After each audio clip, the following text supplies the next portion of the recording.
From Caracas, I'm Cody Weddle. It was back in 2009 that warning bells started sounding across Europe. Greece was headed for financial crisis. Many years later, and after several bailouts, the crisis continues. And with the arrival of leftist progressive Prime Minister Alexis Tsipras, Greeks stood up to financial austerity imposed by international lenders, and those conversations with international lenders continue following his arrival. To analyze the situation in Greece, today I'm joined with Lilianny Campos. She is an economist here in Caracas.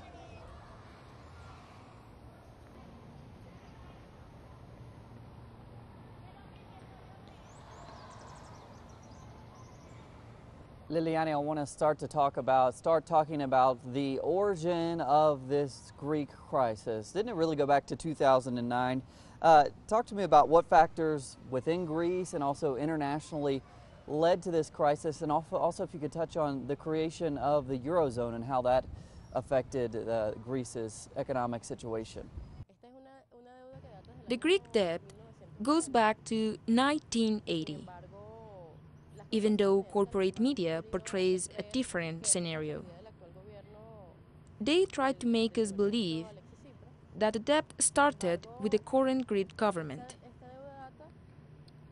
This Greek debt has increased with the different governments. They are responsible for this crisis, taking loans as they spend more money than national revenues. The Greek people was not aware of this situation. They continued with their lives without paying attention to what was happening. This situation gained recent media attention as the government of Prime Minister Papandreou announced that the two previous administrations had lied about both the size of the national debt and the ongoing level of government spending. Both were conservationist governments, and this is a fact that is not mentioned currently. The debt increased when the Greek government asked for more loans in order to invest in infrastructure for the Olympics in Athens 2004. There was also a major increase in military expenditure. Most of the money was mismanaged. Thus, it was not used to generate welfare improvement in the country. And what about the global economic crisis of 2007 and 2008? How did that affect the Greek situation? The 2008 financial crisis had a worldwide impact, with major impact on European countries. When the European countries want to enter the Eurozone, they have to meet certain criteria. But if they had tried to enter the Eurozone by 2008, all of them would have failed, as their economic standards plummeted due to financial crisis. Greece experienced its main economic downturn in 2008, as its economy shrank 8.7%. Okay, I want to talk about, a lot of people talked about a Greek exit from the Eurozone, and there's conflicting opinions on what that would mean. Some think it'd be catastrophic for Greece and for the Euro. Others think it wouldn't be that catastrophic. What do you think? Para responder esta pregunta tenemos que recordar el pasado referéndum que se hizo en Grecia el 5 de julio. First, it is important to bear in mind the recent referendum held in Greece on July the 5th, resulting in an overwhelming no vote, with the support of more than 62% of the population. They rejected the impositions by the Troika, namely European Commission, the International Monetary Fund, and the European Central Bank. They were asking for more austerity measures.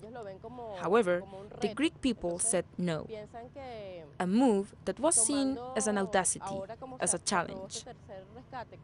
And now they want to punish the Greek people. With the approval of a third bailout deal, the government had to take tougher measures.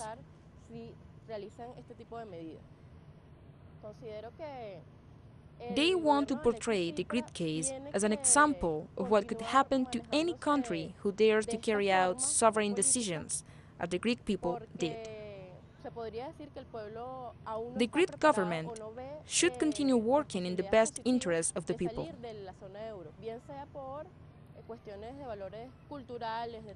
I would say the Greek people are not prepared to a Grexit. It could be because cultural tradition, or because they think there will be more stability within the Eurozone. History has shown how bright the Greek people are, and we should wait and see how the Greek government can manage this situation to come up with a positive result.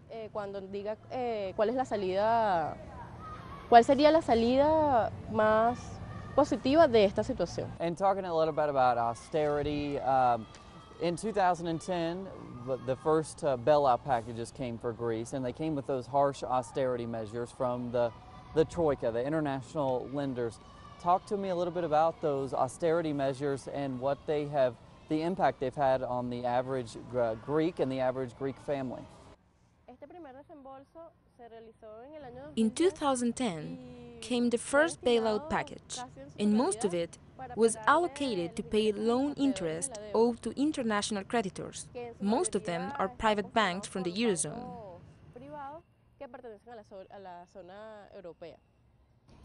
The Troika approved the 110 billion euros package, but most of the money was allocated to pay back the European banks. As regard to the austerity measures, whenever there is a crisis such as the Greek crisis, it is the people who suffer the main consequences. And this is what indeed happened. As a consequence of austerity measures, unemployment increases. Currently, the unemployment rate in Greece is 26%, with the youth being the most affected. There were cuts in social expenditure, thus access to public health services and education are limited. Public sector workers saw their wages cut as well.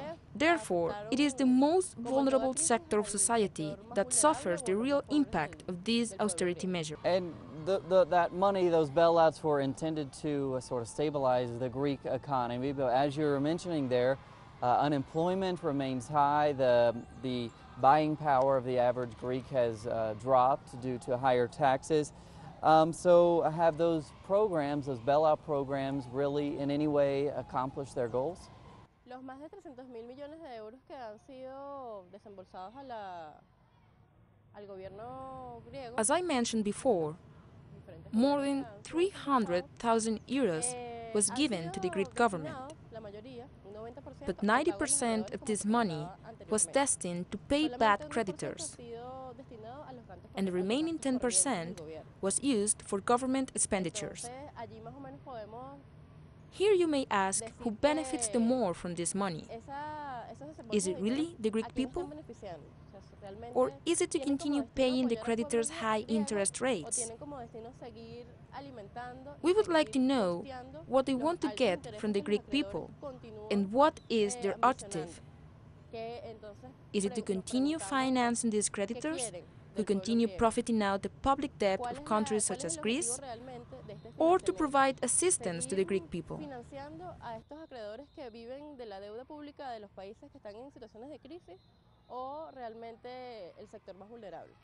So let's talk about the arrival of this new Prime Minister, Alexis Tsipras, and specifically how has his arrival affected those previous agreements of previous governments with the international creditors. Prime Minister Alexis Tsipras was elected back in January. Once he takes office, he faces a country that is going through a financial crisis and a people without hope amid political and economic tension. This situation was not generated by the Tsipras administration. However, he had to face all these obstacles. Prime Minister Tsipras has been very bold. He promoted the first referendum on the bailout.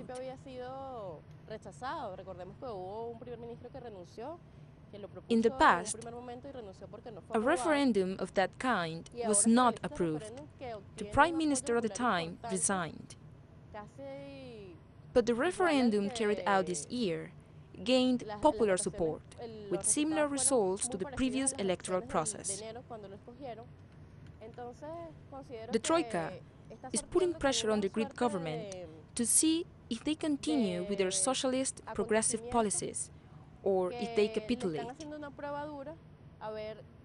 I think Prime Minister Tsipras chose political stability, and I also think he should be given an opportunity to rule. This is actually the first time he's going to deal with a bailout, the one that was approved earlier this month, 86 billion euros. We should wait and see how he's going to deal with this money, where it is going to be invested, and see if he will fulfill the needs of the international creditors or the Greek people, or if he's going to invest the money in social policies. And 7 months in, there have been plenty of criticisms of Alexis Tsipras. Also from the left, not only from the traditional powers there in Greece. Talk to me about what his government has accomplished and where it has fallen short. Due to its lack of economic power, so far the Greek government hasn't done much. Nonetheless, they have put into effect several measures with a strong social approach to support poor families.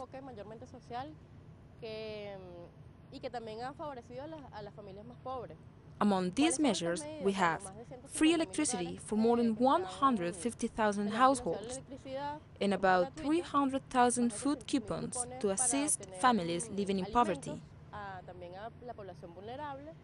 Regarding the reduction of public sector employees, Prime Minister Tsipras reduced the government's headquarters staff by 30% and the number of his escorts by 40%. Tsipras' government also introduced a law to protect primary households from eviction. We need to remember that in 2011, there was an enormous increase in suicide rates in Greece due to the economic crisis and the subsequent home evictions.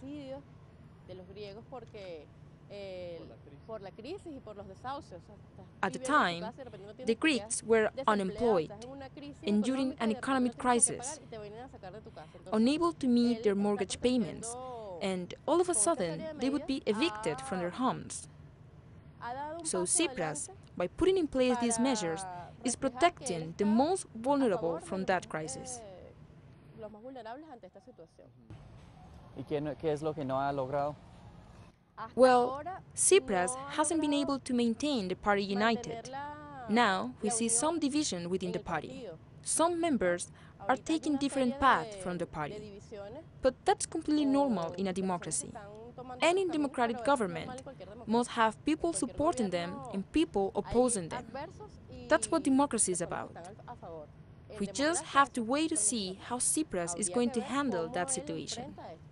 And that's what I was going to ask you about, the political climate there in Greece. Alexis Tsipras has pushed through many of these items without the support of his own party. In fact, the support has come from other parties. How is that going to affect Greece moving forward, that political division within the country? As I told you before, in a democratic country, it is completely normal to see political differences and some debate. The Prime Minister Alexis Tsipras has focused on maintaining the political stability of the country. Tsipras has a long-term vision for his country, and the measures taken so far are based on long-term thinking. We need to bear in mind that the Greek people are not a monolithic society. Not all the Greeks consider that declaring a state of default or leaving the Eurozone would be a solution. There are diverse opinions on the matter. So we have to wait and see what Tsipras and the Greek people will decide over time. Now, the Troika and the creditors consider Greece to be incompetent. They are practically saying the Greek people, the Troika and the creditors, consider Greece to be incompetent. They are practically saying the Greek people that they are going to be given the bailout, but as long as they use it as they are told. They regard the Greek people as incapable of properly managing the resources. So here we see capitalists using different strategies to end with the progressive and left-leaning leaders, and also to punish the peoples that have elected them. And we can see that happening not only in Europe, but in Latin America as well, in countries like Venezuela, Brazil, Argentina, Bolivia, and Ecuador, where we can see different strategies put in place by the capitalists to take down such leaders. In Greece, the strategy used is the public debt. In Venezuela, it's the economic and psychological war. In Argentina, it's the vulture funds, and so on.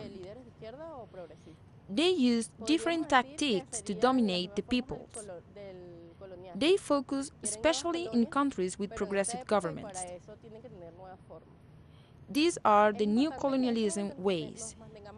They want to colonize the peoples. That's why they are using new strategies to do so. It's important to keep ourselves well informed, since the corporate media is doing its best to portray the Greek people as the responsible for the current crisis. But we should ask ourselves what the creditors really want.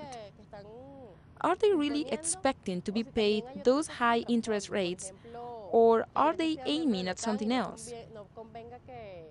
Maybe they just want to keep control over Greece out of fear of a possible Greece-Russia or Greece-China alliance. More recently, the IMF, the International Monetary Fund, has called for more debt relief for Greece. But some countries like Germany, as it has, in a similar way it has done previously, has signaled that it probably would not be in agreement with such measures. Why has Germany been so reluctant to offer aid and to help Greece? Recientemente se filtró un documento confidencial del Fondo Monetario Internacional en el que afirmaba que la deuda griega era impagable. Realmente esa es la realidad. Y para ello tienen que haber una serie de negociaciones, como por ejemplo se han dado. A recently leaked IMF report says that Greece will never be able to repay its debts. That's the real situation. In Argentina, something similar happened. In 2001, Argentina defaulted on approximately $140 billion of its external debt, which followed a restructuring of its debt in 2003. The successful restructuring of the debt placed Argentina as the country with the lowest external debt in the world in less than 10 years, according to the IMF. Now, Germany is by far the largest creditor to Greece from the Eurozone nations. So, from its practical, capitalist and neoliberal point of view, Germany cannot condone the Greek debt. The Greek people simply have to pay them back. As I was mentioning before, Germany and Europe don't want to lose control of Greece's geopolitical location because of the NATO's military bases they have there. Bases that have been used to attack some countries of the Middle East. Como también comentaba, tiene unas bases de la OTAN que han servido en momentos anteriores para atacar a algunos gobiernos o países del Medio Oriente. What should we be looking for next? What could be the next step for Greece as it continues those negotiations with its creditors? Germany, the Eurozone, and institutions like the International Monetary Fund will continue putting pressure on Greece. They want to make an example out of Greece. We could even try to guess what will be the next country to face a situation like this. There are other European countries receiving financial aid from the Troika, but such countries haven't had media attention like Greece. For example, Spain. If Podemos, the Spanish left-leaning political party, wins the next elections, will Spain be facing this same situation? Well, it probably will. Well, we will continue to watch it, and meanwhile, Lilianny Campos, thanks so much for joining us today to analyze the situation in Greece. And thank you for joining us for this edition of From Caracas. Continue to follow us at teleSUR English and teleSUR in Spanish for the latest on the situation out of Greece. We'll see you again next week for another episode of From Caracas.